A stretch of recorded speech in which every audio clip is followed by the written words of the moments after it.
तो आज हम स्टार्ट करने वाले क्लास 9 का चैप्टर नंबर 6, ठीक है। इसका इंट्रोडक्शन पार्ट है आज हमारा। इसमें हम पहले सारे लाइंस कितनी टाइप की होती है, एंगल्स कितने टाइप के होते हैं, वो सारा समझ लेंगे, ठीक है। उसके बाद इसकी एक्सरसाइज 6.1 पे आएंगे, जिसमें पहले 3 एक्सरसाइज थी शायद, अब तो 2 ही बची हैं, ठीक है। तो सबसे पहले देखो इसमें लाइंस देखेंगे। लाइन क्या होती है? लाइन, सेगमेंट, रे, collinear point, non collinear. Angles क्या होते हैं? Intersecting lines, non intersecting lines. और टाइप्स ऑफ एंगल में ये 5 होते हैं, तो किस टाइप के होते हैं। कॉम्प्लीमेंट्री की बात करें तो वो क्या होता है, वो एक एक करके हम सब डिस्कस करेंगे, ठीक है। तो देखो सबसे पहले लाइन देखते हैं कि लाइन होती क्या है। लाइन एक ऐसी चीज़ है ना, ये इस टाइप से बनती है, जिसको हम दोनों साइड एक्सटेंड करते हैं। इसमें अभी कोई सर्टेन पॉइंट नहीं है, यहाँ पे कोई पॉइंट नहीं है कि मैं बोलूँ इसको ए है या बी है। ये दोनों साइड जितना मर्जी एक्सटेंड हो सकती है, उसको हम लाइन बोलते हैं, ठीक है। लाइन सेगमेंट की बात करें तो लाइन सेगमेंट क्या होती है? जहाँ पे पॉइंट फिक्स हो चुके हैं, जैसे कि मान लो अब ये लाइन है, ये ए पॉइंट है, ये बी पॉइंट है। अब मैं इस लाइन को कितना भी एक्सटेंड तो कर सकता हूँ आगे, पर क्या इन पॉइंट पे फ़र्क पड़ेगा? नहीं। अगर ए और बी की दूरी वो सेम ही रहेगी, चाहे मैं इधर कितना ही बढ़ा दूँ, चाहे इसको इधर कितना बढ़ा दूँ, ये यहाँ पे फिक्स हो गए हैं, यानी कि इसकी दूरी यहाँ से लेके यहाँ तक ही है, ठीक है। रे की बात करें ना, रे इन दोनों का मिक्सचर है एक तरीके से, जिसमें एक तो सर्टेन पॉइंट होता है इस तरफ जो फिक्स है, जैसे कि ए पॉइंट मान लो, लेकिन दूसरी साइड वो इस तरीके से ऐसे होती है, यानी कि एक साइड से उसको एक्सटेंड कितना भी कर सकते हैं, लेकिन एक साइड से नहीं कर सकते, एक साइड से पॉइंट फिक्स हो गया उसका, ठीक है। अब अगला देखते हैं कि कोलिनियर पॉइंट्स क्या होते हैं। कोलिनियर मतलब होता है एक ही लाइन पे बनने वाले पॉइंट्स, यानी जैसे कि 3 पॉइंट है, ए, बी और सी, ये वाले हमारे 3 पॉइंट है। अब ये एक ही लाइन पे बन रहे हैं ना, तो इनको हम बोलेंगे कोलिनियर पॉइंट्स, ठीक है। सिंपल है इनके टॉपिक। अच्छा, नॉन कोलिनियर की बात करें तो कौन से हैं? जैसे कि मान लो हमारे पास एक लाइन है जिसपे ए पॉइंट बन रहा है, बी पॉइंट यहाँ बन रहा है, पर सी पॉइंट कहीं ऊपर बन गया, तो ये नॉन कोलिनियर है, क्योंकि एक ही लाइन में तीनों नहीं बन पाए। अगर मैं इसको इससे मिलाऊंगा तो बी छूट जाएगा, और अगर इसको मिलाऊंगा तो सी तो छूट ही रहेगी, ठीक है। तो ये नॉन कोलिनियर जो एक लाइन पे नहीं बनते तीनों। अच्छा, एंगल्स की बात करें, तीनों क्या जितने मर्जी, अगर जैसे 5 पॉइंट है, पाँचों एक लाइन में बन रहे हैं तो कोलिनियर है, एक भी छूट गया तो वो पाँचों नॉन कोलिनियर है, पर जो बाकी 4 हैं वो चारों कोलिनियर तो हैं, ठीक है। एंगल्स की बात करें तो एंगल क्या होता है? एंगल 2 रे से मिलकर बनता है। यहाँ पे एक फिक्स पॉइंट है, मान लो ये ए पॉइंट है, इसमें एक रे यहाँ पे लगी है, एक रे यहाँ पे लगी, तो इनके बीच में जो ये होता है ना, ये इसको हम बोलते हैं एंगल। और ये डिपेंड करता है 45, 30 वगैरह, तुम डी से नाप सकते हो, और वो प्रकार से भी बनाए जाते हैं एंगल्स हमारे, ठीक है। तो ये होता है एंगल। अब बढ़ते हैं इंटरसेक्टिंग लाइन की। इंटरसेक्टिंग लाइन क्या होती है? इंटरसेक्टिंग लाइन ऐसी होती है, इंटरसेक्ट मतलब दो लाइन्स का आपस में कट कर देना। मान लो इस लाइन का नाम है एल और इसका है एम, ठीक है। ये इंटरसेक्ट कर रही है एक पॉइंट पे, यानी कि किसी पॉइंट पे कट करा इन्होंने आपस में, तो इंटरसेक्टिंग लाइन ये होती है जो एक पॉइंट पे कट करें। अच्छा, अब देखो क्या एक दो लाइन जो होती हैं हमारी, वो एक से ज़्यादा पॉइंट पे कट कर सकती हैं? कोइंसिडेंट होती हैं खैर वो, पर फिर भी मैं तुम्हें नॉर्मल बताऊँ तो देखो, जैसे ये एक लाइन है ना, अब ये वाली लाइन तो इधर से आगे को निकली गई हमेशा के लिए, ये वाली लाइन इधर से आगे को निकल गई, ठीक है। आगे जाके कितना भी आगे चलिए, ये दूर ही होती रहेंगी, ये एक पॉइंट पे टच हो गई ना, अब ये इधर से भी ऊपर की तरफ आगे को जाते रहेंगे, पर ये कभी दूसरा पॉइंट नहीं ढूंढेगी एक साथ। वो होती है, वो कोइंसिडेंट होती है, जो बिल्कुल एक के ऊपर ही एक है, वो तो हर पॉइंट पे टच करती है, पर ऐसी लाइंस जो होती हैं वो सिर्फ एक ही पॉइंट पे टच कर पाती हैं, ठीक है। अगला देखते हैं नॉन इंटरसेक्टिंग लाइंस क्या होती हैं।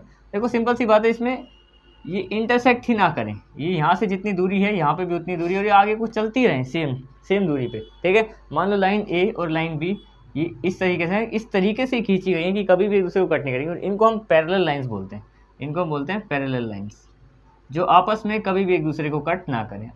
अब देखते हैं हम आगे कि एक्यूट एंगल। देखो एंगल्स तो हमने पढ़े हैं, अब कौन कौन सा एंगल किस तरह का होता है। एक्यूट क्या होता है? जो 0 से बड़ा होता है और 90 डिग्री से छोटा होता है, 90 से कम होता है, यानी कि 0 डिग्री से तो वो बड़ा है, ठीक है, पर 90 डिग्री से वो छोटा है, ठीक है। राइट एंगल की बात करें तो राइट एंगल खुद ही 90 डिग्री का एंगल होता है, यानी कि ये जो एंगल है ये 90 डिग्री के इक्वल होता है। अगली बात करें ऑब्ट्यूस एंगल। ऑब्ट्यूस एंगल क्या है? ये इससे ज़्यादा है पर 180 से कम है। इसमें क्या होता है, ये जो एंगल है वो 90 डिग्री से ज़्यादा होता है और 180 डिग्री से कम होता है, ठीक है। अगला देखते हैं स्ट्रेट एंगल। स्ट्रेट एंगल की बात करें तो वो बिल्कुल सीधा होता है, यानी कि 180 डिग्री, ये 180 डिग्री के ही इक्वल होता है। आगे बात करें रिफ्लेक्स एंगल, तो रिफ्लेक्स एंगल क्या होते हैं? जो 180 डिग्री से बड़े और 360 डिग्री से छोटे होते हैं, वो हमारे रिफ्लेक्स एंगल होते हैं। ये हो गया, ये 180 डिग्री से बड़ा है और ये 360 डिग्री से यहाँ पे छोटा है। अच्छा, डायग्राम्स तो इन्हें तुम बना ही सकते हो। देखो ये 90 देखो सीधा होता है ना, अगर ये तो ये इससे छोटे कहीं पे भी हो सकते हैं, ये एक्यूट एंगल है। 90 तो पता ही है खुद, 90 बिल्कुल सीधा 90 डिग्री। ये जो 180 से 90 का इसमें क्या हिसाब है कि 90 जब यहाँ तक है ना, तो ये इसके आगे यहाँ पे कहीं पे भी हो सकते हैं ये एंगल्स, ठीक है। जो 180, क्योंकि ये तो 180 है सीधी लाइन, 180 क्या होती है? बिल्कुल स्ट्रेट लाइन, ये 180 डिग्री है, 90 इसके बीचों बीच, ठीक है। अच्छा, इसकी बात करें रिफ्लेक्स की, तो ये 180 से भी बड़े होते हैं, यानी कि ये 180 से आगे 360 तक जितने भी एंगल्स हैं ये सारे के सारे रिफ्लेक्स हैं। अच्छा, कॉम्प्लीमेंट्री एंगल्स क्या होते हैं? कॉम्प्लीमेंट्री एंगल्स वो होते हैं ऐसे दो एंगल जिनका सम कर दे, जिनको जोड़ दिया जाए तो 90 बन जाए, ठीक है। जैसे angle A plus angle B कर दिया जाए, अगर उनका सम 90 आ रहा है वो दोनों कॉम्प्लीमेंट्री एंगल्स। जैसे कि मान लो एक 40 है और दूसरा 50 है, 40 और 50 मिलकर 90 बन जाते हैं, तो उन दोनों ही एंगल्स को कॉम्प्लीमेंट्री एंगल बोलेंगे, ठीक है। देखो इस इंट्रोडक्टिव पार्ट में हमने इनके 10 टॉपिक देखे, अब इसमें और भी टॉपिक बचे, तो अब उन पे आते हैं। तो हम आते हैं इसके बचे हुए इंट्रोडक्शन में, जिसमें हमें ये 60 टॉपिक और देखने हैं। तो देखो सबसे पहले हमने कॉम्प्लीमेंट्री एंगल पढ़े थे कि दोनों एंगल का सम 90 होता है। सप्लीमेंट्री में क्या होता है? वही दो एंगल जिनका सम अगर, जैसे मान लो एंगल ए और एंगल बी है, दो एंगल है, इनका सम अगर 180 डिग्री है ना, तो उनको सप्लीमेंट्री बोलते हैं। कॉम्प्लीमेंट्री जैसे दो एंगल का सम 90 होता है, तो सप्लीमेंट्री में दो एंगल का सम 180 होता है, ठीक है। एडजेसेंट एंगल्स की बात करें तो वो दो एंगल होते हैं, जैसे ये एंगल है हमारे, ठीक है, ये ए है और ये बी है, जो साथ साथ जुड़े हुए एंगल होते हैं, जिनका कुछ हिस्सा साथ में होता है, उनको साथ साथ वाले एंगल्स को एडजेसेंट एंगल बोलते हैं। जैसे कि फॉर एग्जांपल ये मैंने यहाँ पे तीन एंगल बनाए, angle A, angle B, angle C. अब देखो इसमें क्या सीन है ना कि एंगल ए और बी तो एडजेसेंट हैं, ये दोनों तो आपस में एडजेसेंट है, साथ साथ वाले हैं, लेकिन ए और सी नहीं है एडजेसेंट, क्योंकि बीच में एक और एंगल आ रहा है, ठीक है। लेकिन जो बी है वो सी के साथ भी एडजेसेंट है, एडजेसेंट यानी कि साथ में इससे भी जुड़ा हुआ है और इससे भी जुड़ा हुआ है, ठीक है। एडजेसेंट का मतलब जो आसपास, मतलब साथ साथ एक ही लाइन के इधर और उधर बनने वाले साथ साथ वाले एंगल्स को एडजेसेंट एंगल बोलते हैं, ठीक है। लीनियर पेयर की बात करें, लीनियर पेयर क्या होता है कि एक लाइन पे बनने वाले जितने भी एंगल है, मान लो इस लाइन पे तीन एंगल बन रहे हैं, ए, बी और सी, एक लाइन पे बनने वाले जितने भी एंगल है ना, उनका सम 180 होगा, क्योंकि वो एक लाइन पे बना है, एक लाइन पे मैक्सिमम एंगल 180 डिग्री होता है, ठीक है। तो इसमें अगर ऐसी लाइन बनी है और ये दोनों पता है, मान लो ये 10 और 15 है, तो 180 निकाला जा सकता है, क्योंकि angle A plus angle B plus angle C जो है वो 180 है। तो बाद में इसका आंसर निकाला जा सकता है, इन दोनों को उधर भेज के प्लस करके सी बचा हुआ उसका आंसर आ जाएगा, 180 से माइनस कर देंगे जब, ठीक है। तो ये होता है लीनियर पेयर कि एक ही लाइन पे बनने वाले, चाहे एक लाइन पे दो ही एंगल बन रहे हैं, फॉर एग्जांपल इस तरीके से ही बन रहे हैं, तो ये अगर 50 है तो ये वाला 180 माइनस 50 होगा, क्योंकि दोनों का मिला के तो 180 बनेगा, ठीक है। वर्टिकली अपोजिट एंगल की बात करें तो वो क्या होते हैं, जब एक लाइन, देखो दो लाइन आपस में इस तरीके से इंटरसेक्ट करती है ना एक दूसरे को, जिसे हम इंटरसेक्टिंग लाइन से पढ़ा था हमने, तो उसमें क्या होता है कि ये ऊपर वाला एंगल इस नीचे वाले के बराबर रहेगा हमेशा, और ये इधर वाला एंगल लेफ्ट वाला राइट वाले एंगल के बराबर रहेगा हमेशा।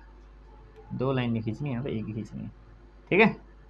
ये होते हैं वर्टिकली अपोजिट एंगल, ठीक है। जब दो लाइन ऐसे करके कट करते हैं, एक एक्स बनता है, ठीक है, उसमें ऊपर वाला नीचे वाले के बराबर, इधर वाला, और ये कैसे भी करनी चाहे, इस तरीके से कर दे, मान ले इस तरीके से करा तो ये बड़ा बना है, पर नीचे वाला भी तो देखो सेम ही बना है उसकी तरह, ये बराबर और ये भी बराबर, हमेशा ऐसा ही होगा, ठीक है। तो ये चार हो गए। अब ये जो नीचे के हैं ना, ये तीनों एक साथ समझेंगे एक ही डायग्राम से कि ये क्या बोल रहे हैं। देखो दो हमारे पास लाइन है, ये पैरेलल लाइन्स है जो आपस में कभी इंटरसेक्ट नहीं करती। ये लाइन है हमारी, मान लो लाइन एम और लाइन एन, ठीक है, एल और एम माना है, और यहाँ पे एक तीसरी ट्रांसवर्सल लाइन वो होती है जो दो पैरेलल लाइन को कट करती है, ठीक है।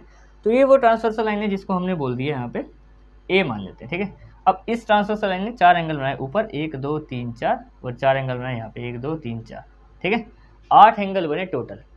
अब वो कौन कौन से इसमें कोरेस्पॉन्डिंग है, कौन कौन से को इंटीरियर एंगल है और कौन कौन से अल्टरनेट इंटीरियर एंगल है, इनको नाम दे दिया मैंने 1 2 3 4, यहाँ पे 5 6 7 8, ऐसे करके मैंने इनको नाम दे दिया। अब यहाँ पे सबसे पहले कोरेस्पॉन्डिंग एंगल्स कौन से हैं? कोरेस्पॉन्डिंग एंगल मतलब जो इसमें जहाँ पे हैं उसमें भी वहीं पे होंगे ना, तो वो सेम होंगे।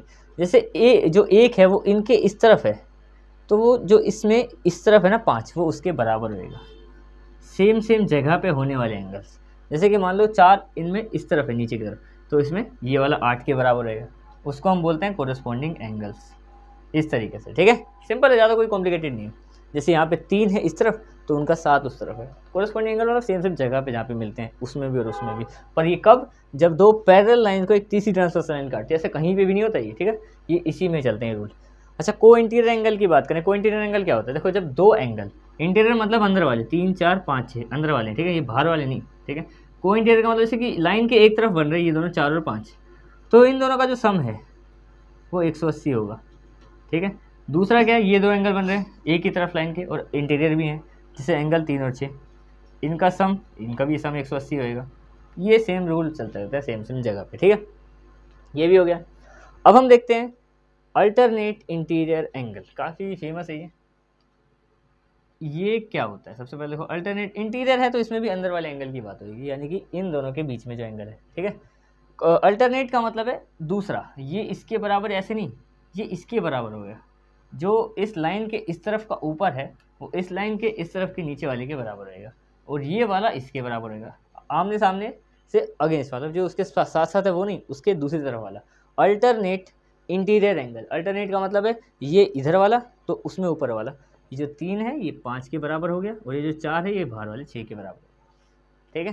तो एंगल 3 जो है वो एंगल इक्वल है, यहाँ पे एंगल 3 जो है वो इक्वल है एंगल 5 के। अल्टरनेट इंटीरियर एंगल रूल है, दो लाइन के बीच में कभी भी ऐसे कट करे तो ये वाला एंगल इसके बराबर, ये वाला एंगल इसके बराबर, ये इसके और ये इसके, इसको बोलते हैं अल्टरनेट इंटीरियर एंगल, ठीक है। 3 5 के बराबर है और 4 6 के बराबर है, angle 4 equal to angle 6। Alternate exterior angle भी होते हैं, देखो वो क्या होते हैं, ये लाइन हमने सीधी खींची तो ये बाहर वाले एंगल, ये जो इस लाइन के इस तरफ ऊपर है वो इस लाइन के इस तरफ के नीचे के बराबर होगा, अल्टरनेट एक्सटीरियर एंगल का रूल लगता है इसमें, ठीक है। वैसे ये तुम्हारे में सिलेबस में नहीं है फिलहाल अभी, जैसे ये इधर वाला है तो ये इधर वाले के बराबर, लाइन के इधर वाला तो ये लाइन के इस तरफ वाले के बराबर होगा। अल्टरनेट एक्सटीरियर बोलते हैं कि इंटीरियर तो अंदर बनते हैं, ये बाहर बाहर वाले एंगल, उनके लिए ये रूल चलता है, ठीक है। तो इसके साथ तुम्हारा इंट्रोडक्शन कंप्लीट हो गया। अब मिलते हैं इसके एक्सरसाइज में 6.1 में, तब तक दैट्स इट।